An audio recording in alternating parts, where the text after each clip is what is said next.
अस्सलाम वालेकुम my social media family. उम्मीद करती हूँ कि आप सब लोग हमेशा की तरह खुशबाश होंगे और हिफ्ज़ अमान के साथ होंगे। जब हम स्कूल में पढ़ते थे या कॉलेज में पढ़ते थे तो एक आपस में स्टूडेंट्स मजाक करने के लिए एक दूसरे को बहुत कुछ कहा करते थे। जब कोई फॉर एग्जांपल स्टूडेंट से पूछते थे, कोई लड़की ने अगर किसी लड़के से पूछ लिया टाइम क्या हुआ है ज़रा बताना, तो वो आगे से ये कहने के बजाय कि पौने 4 हुए हैं या 2 बजे हैं, वो ये कहता था कि लड़की ने पूछा कि टाइम क्या हुआ है और लड़का आगे से कह रहा है जी जवानी का। तो ये जवानी जो है ना, ये पाकिस्तान के ऊपर बड़ी सर चढ़ के आजकल बोल रही है। जलसे हों, जुलूस हों, धरने हों या बाजार हों, वहाँ पर इनके इश्क अक्सर परवान चढ़ते हैं। ख़ास तौर पे जब इज्तिमात होते हैं वहाँ पर इस तरह के इश्क जो हैं वो बड़े परवान चढ़ते हैं। अगर इस तरह के इश्कों को परवान चढ़ाने के लिए ऐसी जगह मुयस्सर ना हो सकें, तो जैसे आपने देखा कि डेंगू मच्छर को परवान चढ़ने के लिए पानी की ज़रूरत है और वो भी साफ़ शफ़ाफ़ पानी, तो बिल्कुल इसी तरह के इश्क परवान चढ़ने के लिए फिर इनको गैदरिंग्स चाहिए। फिर अगर इनको दूर मोहल्ले की लड़कियां नहीं मिलती तो छतों से ही आंखों की जो कहानी है ये इस तरह से बयान करना शुरू कर देते हैं। तो अगर आप पूछें कि हमारा कौमी खेल क्या है, तो मैं आज के दौर में यही कहूँगी कि हमारा जो कौमी खेल है वो है इश्क माशूकी।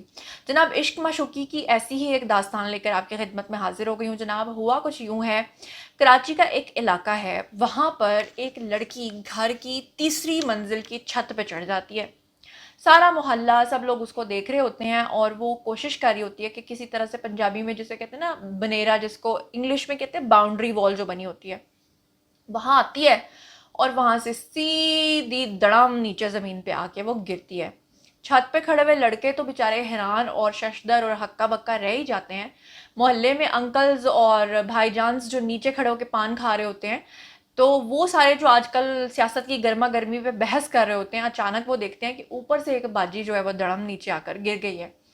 और बाजी जान जो है वो किसी लड़के का नाम पुकार रही थी और कह रही थी, हाय तुमने मेरे साथ क्या किया, हाय तुमने मेरे साथ क्या किया, देखा मैंने तुम्हारे साथ जो अब करना है ना वो तुम्हें लग पता जाना। पहले ही पूरी कौम दुआ जहरा को ढूंढ रही है। तो आपको पता होगा जिस दिन दुआ जहरा वाला वाकया हुआ था, तो लोग जो है ना मीम्स बनाने से बाज नहीं आते। लोगों ने लिखा कि दुआ अपनी मस्ती में, आग लगी बस्ती में। तो वही वाला चक्कर था कि वो बाजी जान भी अपनी मस्ती में थी, उनको लगा कि जनाब मुझे अपनी जान दे देनी चाहिए, तो आके धड़म से नीचे गिर गई। अब पुलिस का काम शुरू होता है आगे से, और पुलिस ने करनी होती है जी अपनी इन्वेस्टिगेशन। पुलिस जो इलाके की थी उनको पता ही कोई नहीं कि साढ़े मोहल्ले दे विच कोई बाजी जड़ी है ना तो छाल मार के थले डिग चुकी है। हुआ ये कि इलाके के लोग भी जो थे ना, उनमें से एक दो ने जाके पुलिस वालों को बताया, कोई जू शू नहीं रेंगी।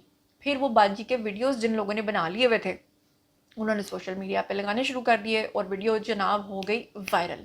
अब वायरल हुई तो एसएचओ साहब जो है ना जाग उठे, उनकी आंख भी खुल गई। उन्हें नजर आया कि जनाब ये तो कहानी कुछ और है, मेरा इलाका है कि मेरी पकड़ हो सकती है। फौरी फौरी भागे भागे घर का पता लगवाया, घर का पता लगवाया। पता चला कि जिनके घर की तीसरी मंजिल की छत से बाजी जान ने छलांग मारी है, वो दरअसल उस बाजी जान का अपना जाती घर नहीं है। वो घर किसका है, वो है उसके सगे मामू का घर, और वो अपने मामू के घर में रहती है। मामू के घर में क्यों रहती है जी? क्योंकि गरीब है और पीछे से जो उनका घर है, आबाई घर, वो किसी रूरल एरिया से है। जैसे कि आप लोगों ने इलाके का नाम सुना होगा ठट्ठा। अब ठट्ठा के जो लोग होते हैं बेचारे बड़े गरीब होते हैं, शहरों में आकर काम करते हैं। तो उनके जो मामू हैं वो रहते थे कराची में, और कराची में कहाँ रहते थे उसका भी जब पता लगवाया हम लोगों ने, तो पता चला कि कराची का एक बड़ा मशहूर रोड है जिसको कहते हैं ड्रिग रोड। ड्रिग रोड के ऊपर, यानी बेसिकली उनके घर वाले जो ठट्ठा वाले थे, उन्होंने भेजा लड़की को कि आप अपने पास रखें, इसे किसी नौकरी शौकरी पे लगवा दें। मामू जान ने कहा, बेटा तुम पढ़ी लिखी तो हो नहीं, तुम लोगों के घरों में काम कर लो। तो वो लोगों के घरों में काम करना शुरू हो गई। लेकिन अब जहां वो काम करती थी उसे वहां पर हो गई कोई मोहब्बत शोहब्बत, कोई लव शव। अब लव शव के चक्कर में उसने उसे कहा होगा, उसने धोखा दिया होगा, पता नहीं क्या हुआ होगा क्या नहीं हुआ होगा, वो एक्सट्रीम हद तक पहुंच गई। उसने कहा नहीं जी नहीं, मैं तो अपनी जान लूंगी। और जान लेने के लिए जनाब उसे जाना पड़ा तीसरी मंजिल पे, और उसने कहा कि मेरी ज़िंदगी का हो जाएगा ख़ात्मा। लेकिन फॉर्चुनेटली या अनफॉर्चुनेटली ये समझ लीजिए कि जब बाजी जान ने ऊपर से मारी छाल, जिसे पंजाबी में छाल और उर्दू में छलांग कहते हैं, जब उन्होंने ऊपर से छलांग मारी तो बाजी जान की जान तो नहीं गई, लेकिन बाजी जान की टांगें टूट गईं। और फिर वो मामू जान जो हैं वो परेशान होकर उनको हॉस्पिटल ले गए। तो जैसे ही बाजी जान हॉस्पिटलाइज हुई तो जारी बात है मामू जान की सांस सूख गई, क्योंकि जिनके घर की तीसरी मंजिल की छत से उसने छलांग मारी थी। माजरत चाहती हूँ, मुझे हंसना पड़ा, लेकिन कुछ लोग जानबूझ के अपने पैरों पे कुल्हाड़ी मारते हैं। तो फिर मैं सीधी सीधी बात करती हूँ, चाहे वो कड़वी लगे, चाहे वो अच्छी लगे, चाहे किसी को लगे बुरी। ماموں جان بیچارے پھنس گئے، پولیس آئی ہاسپٹل میں، انہوں نے لڑکی کے بیانات ریکارڈ کیے اور سارا کچھ پتہ کرنے کے بعد وہ جسے پنجابی میں کہتے ہیں نا جتھوں دی کھوتی اوتھے ہی آن کھلوتی، مطلب ہمارا قومی کھیل چکر تھا محبت۔ بھائی جان نے کسی طریقے سے دھوکہ دیا اور انکار کیا اور کہا کہ ٹھٹھے کی باجی میں تم سے شادی نہیں کروں گا، اور میں نے تو تمہارے ساتھ افیئر کرنا تھا، اور افیئر کے علاوہ میں نے تمہارے ساتھ جو کرنا تھا وہ میں کر چکا ہوں، دو مجھے اجازت۔ تو باجی نے کہا کہ ٹھیک ہے احمد، بلال، کاشف، میں تمہارے پیچھے اپنی جان دے دوں گی، اور مبینہ احمد، بلال، کاشف، ظہیر، شریف، عقیل، پتہ نہیں وہ کون تھا، اس کے پیچھے اس نے تیسری منزل سے چھلانگ ماری۔ یہ نہیں سوچا کہ میرے ماں باپ کی عزت کا کیا ہوگا، یہ نہیں سوچا جن کے گھر میں آ کے میں رہ رہی ہوں ان کی عزت کا کیا ہوگا، یہ نہیں سوچا کہ اوپر سے چھلانگ ماری اگر نیچے کوئی بزرگ بیٹھے ہوئے وہ بیچارے نیچے پھنس جائیں گے، ان کا نہیں سوچا، یہ نہیں سوچا علاقے میں کیا ہوگا، کچھ نہیں سوچا، بس اس وقت آنکھوں کے آگے پٹی بنی ہوئی تھی محبت کی۔ بالکل اسی طرح سے جیسے دعا زہرا کا کیس آپ لوگوں کے سامنے ہے، اس کے والدین بیچارے ذلیل ہو رہے ہیں، پریشان ہو رہے ہیں، وہ کہہ رہے ہیں ہم اپنی آخری سانس تک اپنی بیٹی کو واپس لے کر آئیں گے، لیکن آپ لوگوں نے دیکھا کہ ان کی بیٹی نے کیا بیان دیا۔ ان کی بیٹی نے کہا ہے کہ ہمیں پریشان مت کیا جائے، ان کی بیٹی نے کہا ہے ہم اپنی زندگی جی رہے ہیں، ہمیں جینے دی جائے، ہمیں پریشان کر کے ہمارے پیچھے بار بار پولیس کو بھیجنا بند کیا جائے۔ تو جناب ایسی صورتحال میں جب میرے جیسے ناقدین، میرے جیسے خبر پہنچانے والے لوگ آپ لوگوں تک سچی خبر پہنچاتے ہیں، میرے جیسے لوگ جب کہتے ہیں کہ ہاں جی بھی بھاگ گئی ہے، ہاں جی بھی اس نے اپنی مرضی سے کیا ہے، تو آپ جیسے لوگ جو سننے والے ہیں نا ان کے کانوں پر تھوڑا سا گراں گزرتا ہے، بلکہ تھوڑا نہیں بہت، اور ان کو غصہ آ جاتا ہے، کہتے ہیں کل کو تمہاری بیٹی بھی ہوگی ایسا۔ تو میں کہنا یہ چاہتی ہوں کہ یہ ٹیکنالوجی کا دور ہے، یا تو بچپن سے اپنے بچوں کے ہاتھوں میں فون دیے ہوتے ہیں، شروع سے ان کو خراب کیا جاتا ہے، گھر میں ماں باپ کے سینز دیکھ کے بچے جو ہیں ٹرینڈ ہو رہے ہوتے ہیں، تب تو ماں باپ کا اس طرف کوئی دھیان نہیں ہوتا کہ ہم لوگ جو کچھ کر رہے ہیں ہمارے بچوں پہ اس کا کیا امپیکٹ پڑے گا۔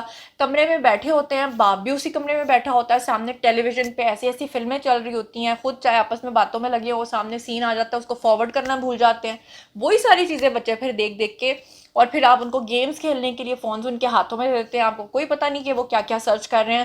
بعد میں جب وہ بھاگ جاتے ہیں تو پھر آپ کہتے ہیں وہ بھاگ نہیں سکتا، وہ دوسرے کا الزام اس کے سر پہ ڈال کے کہتے ہیں اس نے اغوا کیا ہوگا۔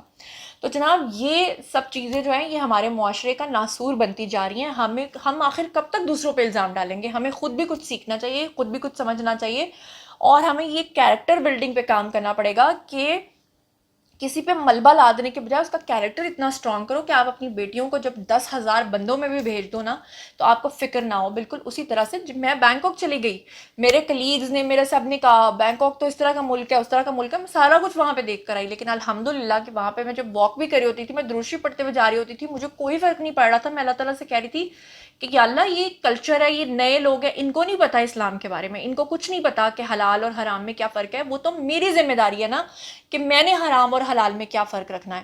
تو اس طرح کیریکٹر آپ کو اسٹرانگ کرنا پڑے گا، نہ کہ آپ کو یہ کرنا ہے کہ ہن میں بھی چھت دی، میرا تو 4تھا فلور ہے تو اللہ معاف کرے۔ تو اس طرح کی خبر کے اوپر اب آپ لوگوں کا کیا رد عمل ہے آئیے کمنٹ سیکشن میں بتائیے۔ تھوڑا میرا طریقہ سخت ہوتا ہے بات کرنے کا، لیکن مقصد اور میسج پہنچانا جو ہے وہ صحیح طریقے سے ہوتا ہے۔ جو بھی آپ لوگ سمجھتے ہیں کامنٹ سیکشن میں آئیے، شیئر کیجیے۔ مزید خبریں، ولاگز، انٹرویوز اور سیاسی تجزیے جاننے کے لیے میرے ساتھ کنیکٹڈ رہنا ہرگز مت بھولیے گا، چینل کو سبسکرائب کر لیجیے گا، اپنا بہت خیال رکھیے گا، اللہ نے کے بان۔